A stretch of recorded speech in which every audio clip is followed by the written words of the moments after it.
Kalau ada satu orang di Jepara yang paling berisiko terkena efek dari demit, setan, hantu, aku yakin pasti itu aku.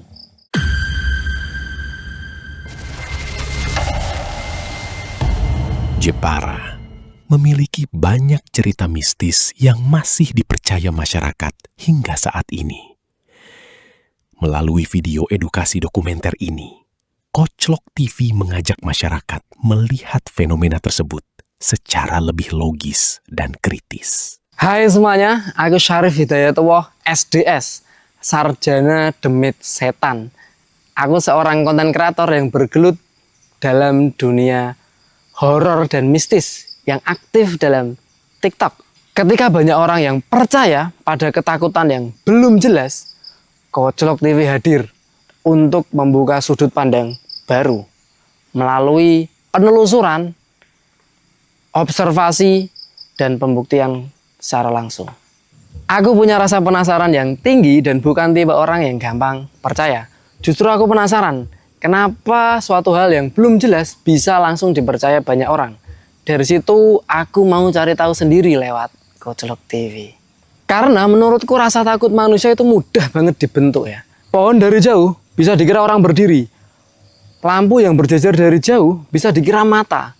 Mata manusia itu mudah banget dimanipulasi. Jadi sebelum mengaitkan ke hal mistis, aku coba cari tahu dulu penjelasan yang logis. Bukan berarti nolak hal gaib. Tapi jangan dikit-dikit setan. Kasihan setannya. Belum ada undang-undang perlindungan setan soalnya. Karena dari dulu masyarakat sering dipaksa percaya tanpa dijelaskan alasannya. Aku pengen bikin konten yang bukan cuma menghibur, tapi juga bikin orang nggak gampang takut. Contoh, kita tidak boleh berperilaku tidak sopan di area pohon besar, angker yang katanya ada penghuninya, apalagi sampai menebangnya.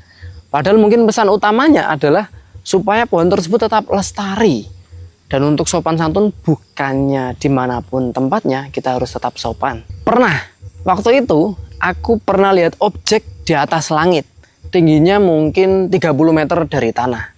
Mau dibilang awan, tapi ke objek tersebut terkena cahaya senter. Tapi aku nggak langsung menyimpulkan itu hantu. Aku coba cari penjelasan yang lain. Aku coba ubah senter ke mode hijau yang agak redup, lalu ku ubah lagi ke mode terang. Tiba-tiba objeknya hilang. Di situ kayak setengah nggak percaya. Itu kejadian yang ketangkep kamera saat live loh ya. Yang penting harus tenang. Kalau takut, otak bisa kemana-mana. Aku biasanya perhatikan dulu detail lokasi, sumber suara, dan kondisi sekitar. Kadang suara burung bisa dikira orang ketawa, buah jatuh bisa dikira lemparan, dan ranting mungkin bisa dikira sosok hantu. Dalam psikologis itu disebut pareidolia. Otak manusia cenderung melihat pola familiar dalam benda acak. Tujuan utamanya supaya masyarakat lebih kritis, jangan sedikit-sedikit dianggap hal mistis. Yang bahaya itu kalau sudah memengaruhi perilaku. Contohnya, sehabis pulang berkunjung dari tempat yang dianggap angker dan keramat, tiba-tiba kita sakit. Langsung dihubungkan ke hal mistis, dianggap ketempelan atau kesambet. Lalu pergi dukun untuk berobat. Nah, itu menurutku udah terjebak dalam logika mistika. Pernah banget waktu itu aku sedang eksplorasi di sebuah punden yang mitosnya siapapun yang datang ke sana itu akan turun pangkat. Pas live di sana, aku malah didatangi sekelompok warga dan disuruh pergi. Bahkan salah satu dari mereka itu bilang, kalau ada orang yang berpangkat datang ke sini dan pangkatnya itu tidak turun, maka akan dia sembah. Dalam hati aku mikir, aku aja yang ingin ngebuktiin malah disuruh pergi. Atau karena aku nggak punya pangkat ya. Kadang yang menghambat itu bukan hantunya, tapi orang-orang yang terlalu percaya dengan mitosnya. Karena keberanian itu bisa dibentuk kok. Dulunya aku juga penakut, tapi karena terbiasa, jadinya aku biasa aja. Manusia bisa itu karena biasa. Kalau kalian lihat hantu, nggak usah takut. Pukul aja nggak apa-apa, aniaya nggak apa-apa. Nggak akan dipenjara kok. Nggak ada undang-undang perlindungan terhadap hantu. Kapan lagi kan bisa berbuat anarkis tapi tidak ditangkap Pak Polisi. Tidak semua hal mistis selalu berada di luar nalar. Banyak anggapan muncul dari pengalaman dan cerita yang berkembang di masyarakat.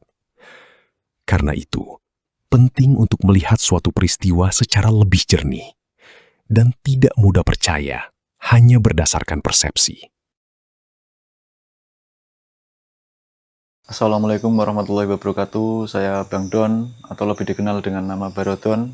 Saya merupakan salah satu pakar supranatural yang ada di Jepara, khususnya Desa Kembang, sebagai konten kreator dan mencari sesuatu hal-hal yang di luar nalar. Salah satu penggali mistis atau kreatornya Jepara juga. Saya sebagai konten kreator yang masih mempercayai dengan hal-hal mistis dan sering juga dimintai tolong oleh teman-teman saya melalui media telepon dan live chat semua. Saya mendalami hal-hal spiritual sejak saya mengalami mati suri. Dan mati suri itu sendiri pun saya kurang percaya sendiri. Cuma di dalam mati suri itu saya mengalami hal-hal yang paling menurut saya di luar logika. Jadi di dalam mati suri saya seakan-akan itu di tengah sebuah pasar, dan pasar itu dikelilingi oleh orang-orang yang semuanya berpakaian hitam. Jadi di tempat itu nggak ada orang yang berpakaian kecuali hitam. Semua berjualan, kayak ada warung lapak-lapak kayak itu, berjualan itu di kayak lapak itu loh, lapak kembang api kayak gitu kan. Jadi lapak kayak gitu, dan semuanya itu tak ajak bicara nggak mau. Salah satunya itu yang saya dalami, dan hal yang paling menurut saya semakin penasaran ke dunia hal-hal mistis itu semenjak saya mengalami mati suri itu. Kemungkinan besar sering apa ya, dari mitos yang beredar, ya ibaratnya mitos itu beredar terus dikembangke meneh ngono lho. Jadi masyarakat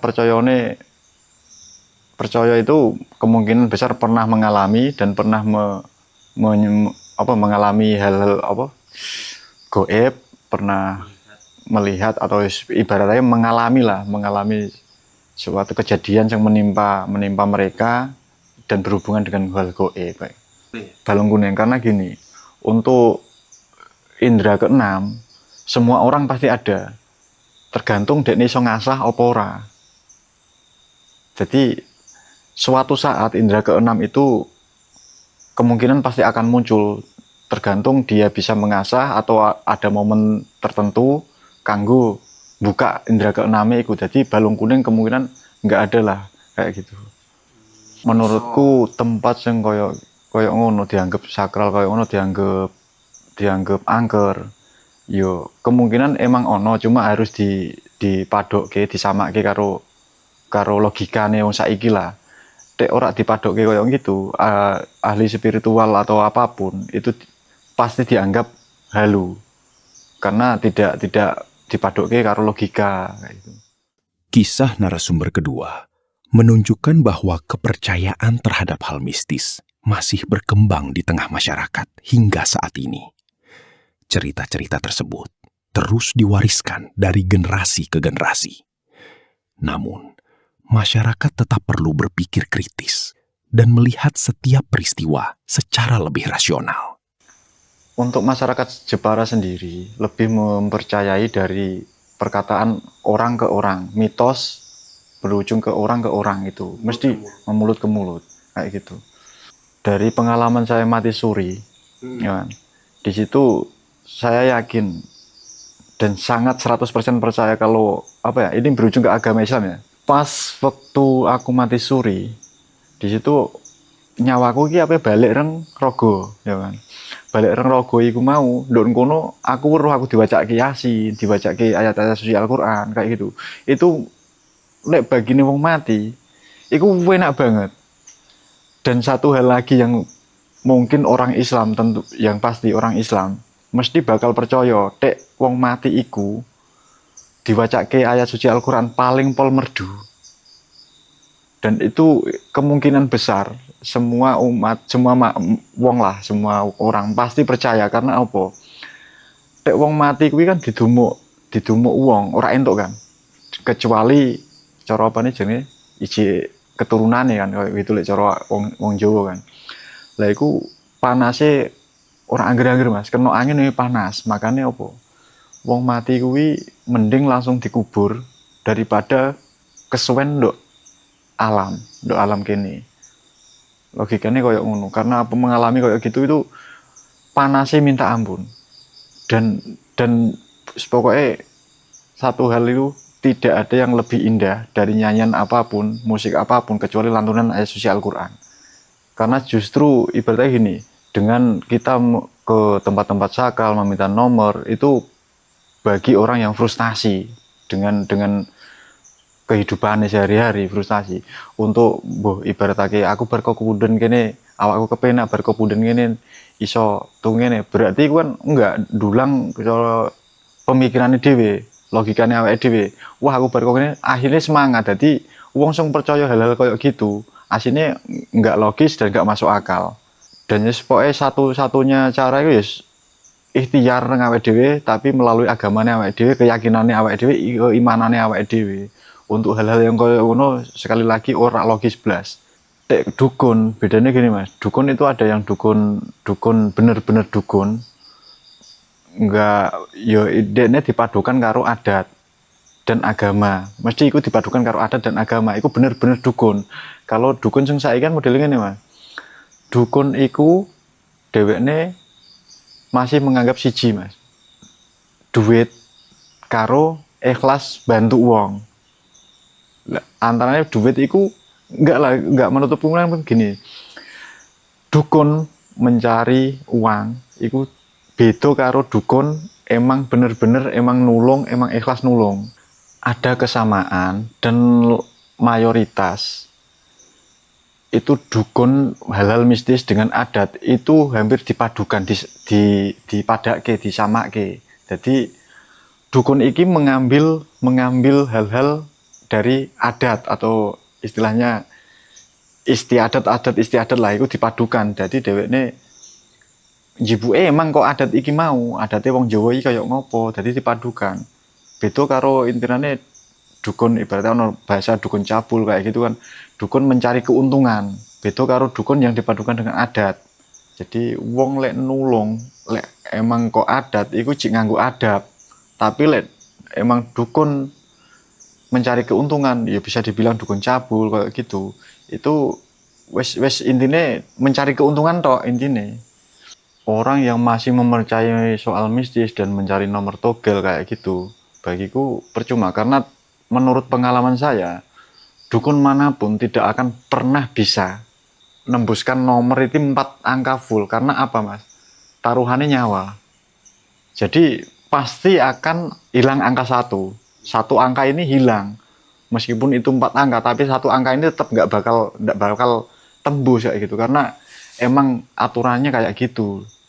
Menurutku, Gojlok TV itu yo lumayan apik lah gini Mas, menjadi edukasi untuk masyarakat kanggo gini Mas. Tempat yang dibilang mistik, dibilang angker, ternyata Gojlok TV tidak pernah menemukan kan. Iku istilah gini, gawe edukasi ben masyarakat ini nggak sepenuhnya percaya dengan hal-hal angker. Menurutku Gojlok TV yo apik kayak gitu. Pesanku gini Mas, yo daripada percaya hal-hal mistis, ngurangi keimananmu, yo mending numpuk keimanan iki ben kuandel. Wis rezeki iki ana sing ngatur. Jadi hal-hal mistis itu yo wajib dipercaya, wajib enggak, 50-50 karena menurutku tidak ada tempat yang angker kecuali atine awake dhewe. Semua masyarakat yang ada di sekitaran Jepara dan sekitarnya, yos, iku mau pesane. Yos muga-muga dengan adanya edukasi dari teman-teman kreator Jepara, Gojlok TV, mungkin tidak akan mempercayai lagi atau lebih berkurang kepercayaannya dengan hal-hal mistis. Assalamualaikum warahmatullahi wabarakatuh. Alhamdulillahirabbil alamin. Wa bihi nasta'in wala umuri dunya waddin wassalatu wassalamu ala asyrafil anbiya wal mursalin amma ba'du. Perkenalkan, nama saya Fahri Ramadan. Saya selaku alumni Pondok Pesantren Sarang. Di sini saya akan menyikapi tentang kontennya Kucok TV atau Syarih Hidayatullah tentang pandangan masyarakat. Apa ini yang ditulis di konten tersebut? Tentang tempat-tempat yang dianggap angker atau memiliki kekuatan mistis atau spiritual. Jadi menurut pandangan saya, tentang tempat yang dikatakan keramat itu sah-sah aja. Karena emang dari dulu tempat-tempat yang dikatakan keramat atau angker itulah tempat yang istilahnya diturunkan dari nenek moyang dari masyarakat tersebut. Jadi kalau kita katakan tempat tersebut tempat sakral atau tempat yang dikatakan angker, mistis, bahkan kalau istilahnya orang Jawa itu tempat sing iso mari kualat wong, atau istilahnya bikin orang hati-hati loh di situ, atau hati-hati loh di situ, ojo macem-macem, itu bisa malati. Kalau dalam arti bahasa Indonesia malati itu bikin musibah. Jadi kalau menurut di agama kita, agama Islam, untuk mempercayai hal seperti itu aslinya tidak boleh. Yang ditakuti adalah Allah Subhanahu wa Ta'ala sebagai pangeran atau Tuhan kita yang menciptakan kita. Jadi kalau di agama itu emang tidak boleh, karena itu sudah termasuk melenceng dari agama. Karena yang dinamakan melenceng adalah kepercayaan kita kepada objek tersebut. Objek itu bisa dikatakan tempat, contohnya tempat sakral. Kalau kita percaya tempat tersebut dikatakan tempat sakral atau tempat yang mistis, kan kita mempunyai rasa takut.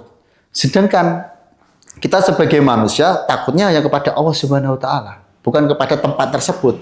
Dengan embel-embel tempat tersebut, oh entar bikin kualat, oh entar bikin pamali, oh tempat itu bikin engkau istilahnya itu jangan ke situ, di situ angker. Itu kita tidak boleh seperti itu, karena kita sebagai orang Islam dan juga kita sebagai manusia yang diciptakan oleh Allah Subhanahu wa Ta'ala. Tapi kita tidak boleh semena-menanya untuk mengejas atau menjelekkan yang dinamakan sakral tersebut. Karena menurut saya, kalau kita mempunyai sifat istilahnya, kalau zaman sekarang itu istilahnya anarkis. Anarkis adalah kayak pemberontakan. Istilahnya kalau gampangnya seperti, oke lah kita Islam, oke lah kita tidak percaya hal seperti itu. Tapi yang kita tidak boleh istilahnya mengejas tempat tersebut, oh itu musyrik, dosa, itu tidak boleh, karena kita hidup bersosial dan agama Islam mengajarkan tentang namanya toleransi. Oke lah kita benci tempat tersebut, tapi kita jangan mengejas orang-orang yang menganggap itu tempat sakral atau tempat yang istilahnya diturunkan dari nenek moyang atau turun-menurun, bahwa tempat itu harus tempat yang disucikan. Meskipun hal tersebut dikatakan, kalau menurut agama Islam itu dikatakan tempat yang musyrik. Karena di situ banyak orang-orang yang istilahnya mengirim bunga atau mengirim sesuatu hal yang istilahnya tanda kutip jauh dari agama kita. Dan kita juga tidak boleh mengejas bahwasanya orang yang mengirim bunga tersebut niat hatinya jelek atau niat hatinya untuk melenceng dari agama kita, kan tidak tahu. Jadi kalau di istilahnya orang Jawa atau Jawa yang istilahnya sejawen atau yang mempercayai mistis tentang, simpel saja. Kayak orang Jawa yang mempercayai mistis tentang jangan duduk di pintu. Dengan alasan engkau malai rezeki seret. Lah, jadi istilah tersebut bisa dikatakan istilah mistis atau istilah orang Jawa berkata untuk anaknya yang jangan duduk di depan pintu atau di area pintu. Jadi kalau orang tidak tahu, mesti gini, mosok kayak gitu, cuma duduk aja kok iso tekan-tekan rezeki seret. Pasti orang tua berkata gini, iya jadi wong zaman ben. Sedangkan orang zaman ben itu kan bermakna ambigu, bermakna dua. Kita kan tidak tahu orang zaman ben itu siapa, tidak disebutkan secara signifikan. Tapi ternyata yang dikatakan dari kata-kata tersebut yang jangan duduk di pintu tersebut ternyata kalau kita cerna atau kita amati atau kita telan perkataan tersebut itu ternyata yang dinamakan jangan duduk di tepi itu ojo nyerimpeti wong mlaku. Bahwasanya orang berjalan lek ning dalan ana wong mesti nyerimpeti toh. Pasti wah karek mlaku ana kowe karek edak istilah kayak gitu. Ada juga seperti ini. Lek maghrib lawangnya ditutup sembahyang jangan keluar waktu maghrib takutnya kalau istilah orang Jawa itu dicolong keblek. Istilah keblek itu diambil hantu. Kalau ada horornya lagi, kok dipek anak. Istilah hantu orang Jawa itu keblek. Jadi keblek itu kayak kalau orang Jawa atau orang mistis kita itu menganggapnya itu menungso jin sing bungkuk duwe iler, duwe ambu, iler sik oh sabune kecing badek dan itu jalannya seringnya itu di atas genteng. Jadi untuk saya menyikapi tentang apanya mistis atau orang Jawa menganggap itu mistis maupun nggak tahu itu mistis atau apa, untuk saya menyikapinya ya fan-fan aja bagus. Jadi kalau untuk zaman dulu istilahnya kata-kata ojo metu wayah maghrib lawangnya ditutup atau pintunya ditutup itu untuk menakuti anak biar anak tersebut waktu adzan maghrib atau ling sire srengenge guru bisyams kalau istilah pondok pesantren itu guru bisyams ing dalem nalika ling sire srengenge atau waktu mataharinya terpendam atau mulai lingsir atau turun. Jadi itu untuk anak-anak tidak berlari-lari waktu maghrib. Karena kalau istilah Islam juga kalau waktu maghrib itu adalah waktu-waktunya jin atau bara yang tidak kasat mata mulai keluar. Karena itu sudah mulai pergantian waktu. Jadi kalau untuk orang zaman dulu berkata tersebut dikatakan salah, ya salah, emang salah karena dia terlalu mempercayai hal tersebut. Tapi dikatakan benar, emang benar karena orang zaman dulu kalau main atau istilahnya main ke tempat teman-teman itu pasti tidak ingat waktu. Nah, makanya orang zaman dulu itu menakuti anak-anaknya itu dengan ojo mulai surup-surup, ojo metu surup-surup, atau jangan keluar maghrib-maghrib, jangan pulang maghrib-maghrib, ntar takutnya diambil hantu. Itu untuk menakuti anak-anaknya biar tidak keluar di waktu maghrib. Jadi untuk channel Kucuk TV yang saya lihat tentang bagaimana Kucuk TV itu istilahnya membuat video biar masyarakat tidak percaya hal-hal keramat tersebut. Menurut saya sih bagus-bagus saja untuk Kucuk TV karena kadang ini kan di tahun 2026.